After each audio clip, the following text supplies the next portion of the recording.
white supremacist or anti-Semitism, and McCarthy calling Fuentes and the conference appalling and unacceptable, but only saying that he would have a conversation with Green and Gosar. Even Republican National Committee Chair Ronna McDaniel calling white supremacy, neo-Nazism, hate speech, and bigotry disgusting, and vowing they would have no home in the Republican Party, but again, falling short of promising to take any action whatsoever toward Green or Gosar, just saying they would discuss it at the next party meeting in August. But still, y'all, the bar is so low to call this out. Even Chip Roy, who notably is one of the 3 House Republicans who voted against an anti-lynching bill that was passed yesterday, he still called Fuentes an asshole. Now, as far as Green, she later called the criticism against her an attempt to cancel her and bashed what she called identity politics, also saying she wasn't aware of Nick Fuentes or his views before going to speak at the event. Though later on Twitter, it seemed like she was trying to equate her speaking to this group as following the path of Jesus. Writing in a thread, Jesus was a friend to sinners. We are called to follow his example. That's why I will continue to share my message of unity, family, and faith in our great nation to every corner and every group within America. It doesn't matter if I'm speaking to Democrat union members or 1,200 young conservatives who feel cast aside and marginalized by society. You know how Democrat union members and people who went to a white nationalist conference are the same. But also, you should really expect no action from the Republican Party on this. And I say that because Gosar, he can't even use the excuse that he wasn't aware of, what this group's about. Or he literally attended the same conference last year. So it's a little bit weird the Republicans are coming out to denounce his attendance now when they did nothing before, but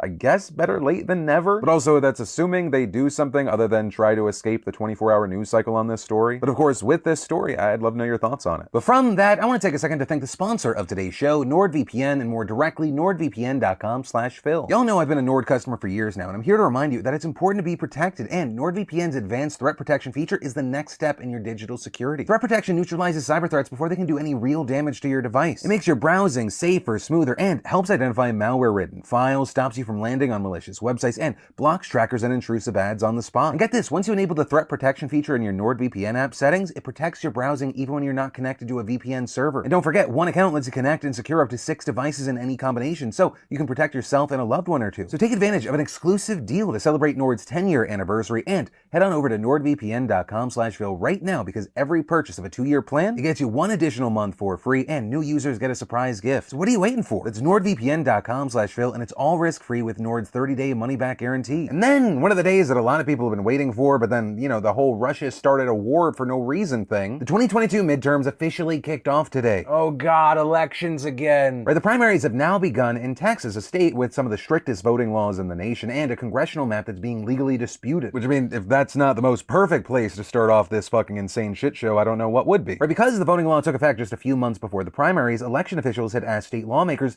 to delay the starting date of the rules to the next election, or even push back the primary, but of course they refused. And so the situation in Texas has already been set up to be a mess. Last month, we talked about how Texas rejected thousands of mail-in ballots, an unprecedented amount. But that's not the only way that Republicans made it harder to vote. The law also got rid of voting methods that became popular during the pandemic, especially among communities of color, like drive-through voting. There's also no longer 24-hour voting places, which could make voting close to impossible for people who can't take work off. And at the exact same time that Republicans are making it harder for people of color to vote, they are literally being sued by groups that say that the new GOP-drawn congressional maps discriminate against racial and ethnic minorities. Right, Texas was the only state in the last census to gain 2 new congressional seats as a result of population growth that was almost entirely driven by people of color, and specifically boosted by Latinos, who now account for nearly 40% of the state's population. But many of the maps for some of the most populous cities and metro areas, including some that have Latino majorities, do not reflect those population changes, with Republicans instead redrawing boundaries so they have majority white populations. And the case against the boundaries isn't set to go to trial until September, so the congressional map will almost certainly still be in place when voters cast their ballots in November. And as far as what happens next, we're gonna have to wait to see how this election shapes up as returns start coming in later today and tomorrow. But very notably here, this election does have broader implications for the rest of the country, because as Axios notes, it offers the first glimpse at how the 2022 midterms will play out, and specifically Trump's role in the future, which faction of the Republican Party voters will reward, and whether overall turnout reflects voter enthusiasm or apathy. But if I was a betting man, and I am, I do believe that the Trump train is going to be strong,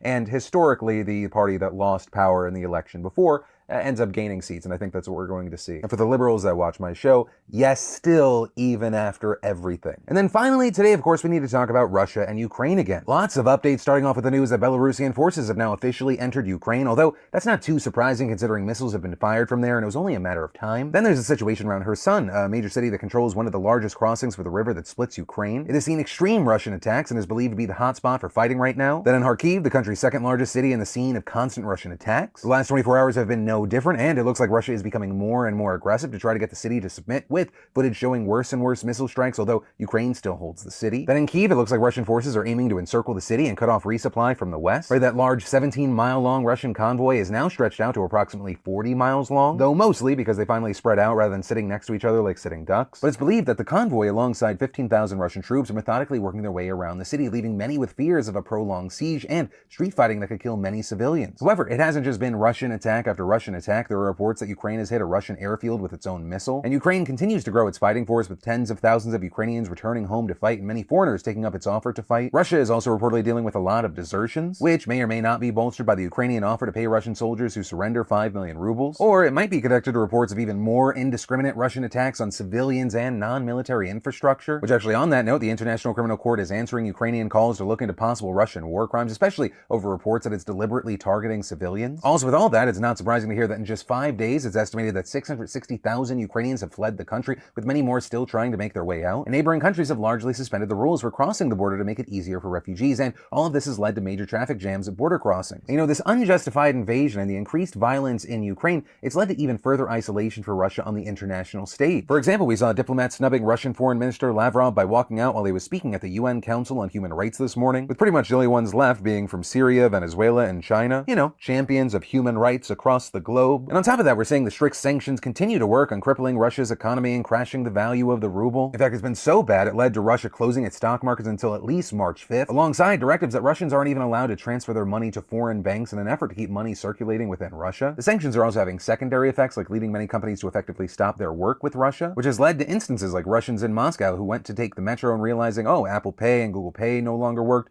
then leading to a ton of people scrambling to get cash, also leading to some companies just boycotting the place. Right? Maersk, one of the largest shipping companies in the world, announcing they wouldn't work with Russia anymore. We also saw UPS and FedEx enacting similar plans. Now, not all the restrictions have been isolated to people in Russia. Some Russian media outlets, especially Russia Today, have essentially been blocked by multiple platforms. Microsoft removed its apps, while YouTube announced that in Europe it will block channels linked to Russia Today alongside Sputnik, another state-owned outlet, with the same game plan being carried out by Roku, TikTok, and Facebook. This even extending to more traditional outlets such as DirecTV, which has plans to drop RT. We may even see more outlets drop Russian state media platforms as the National Association of Broadcasters asks U.S. broadcasters to, quote, cease carrying any state-sponsored programming with ties to the Russian government or its agents. Also in the entertainment space, Netflix decided to not work with Russian regulations that required at least 20 state-owned channels to be put on their platform, meaning that Netflix is likely going to be shut down in Russia. Several studios are also pulling films from theatrical releases in Russia, with Disney actually releasing a statement saying, given the unprovoked invasion of Ukraine and the tragic humanitarian crisis, we are pausing the release of theatrical films in Russia. We will make future business decisions based on the evolving situation. And because we don't know the timeline and things are unclear right now, that boycott might affect movies like Doctor Strange and Lightyear. And Disney is not alone here. Other studios have followed their lead, with Warner Bros. Pulling the Robert Pattinson, Zoe Kravitz, the Batman film from Russia, with Sony and Paramount making similar moves as well. But then finally, with this story today, I want to end by talking about President Zelensky. He's still in Kyiv. He's trying to make things happen for Ukraine. Right, yesterday we talked about him signing Ukraine up for the European Union, and well, they actually accepted his application, which is a solid first step to actually joining the bloc. And in a speech to the European Parliament, he said, "За наші права, свободу, за життя.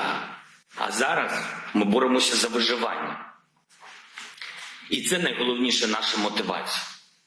Але ми боремося і за те, щоб бути рівноправними членами Європи.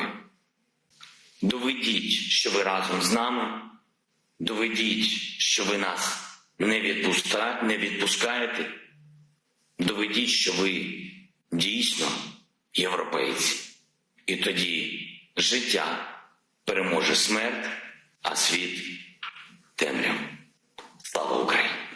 With that, receiving a standing ovation from the delegates and actually leading to a viral moment where the Ukrainian-German interpreter broke down in tears and couldn't finish, having to apologize to viewers. And in a quick update right as we were finishing recording, right after this speech, the European Parliament even voted to recommend Ukraine's admission to the EU, which is another big step. But keep in mind, there are still many more steps that would have to happen before Ukraine officially joins. That is, assuming the EU doesn't carve out special rules to speed up this process. But ultimately, where I'll leave this story, it's on two fronts. If you want to stay as up to date on this story as possible, make sure you follow us over on TikTok. 1 million people have joined us in the past month. We've been putting out several videos a day, even on non-PDS days. And secondly, to the people in Ukraine, I've seen a ton of comments from people in Ukraine saying, you know, it's really making a difference in helping our audience understand what's going on there. We see you, we hear you, we love you, and support you, and It's once again the reason I'll include resources down below for anyone that wants to help as well. But ultimately, that is where that story and today's show ends. Of course, whether it be this story or anything else that stood out to you today, I'd love to know your thoughts in those comments down below. But let's close it out together. My name's Philip DeFranco. You've just been filled in on Love Yo Faces, and I'll see you tomorrow.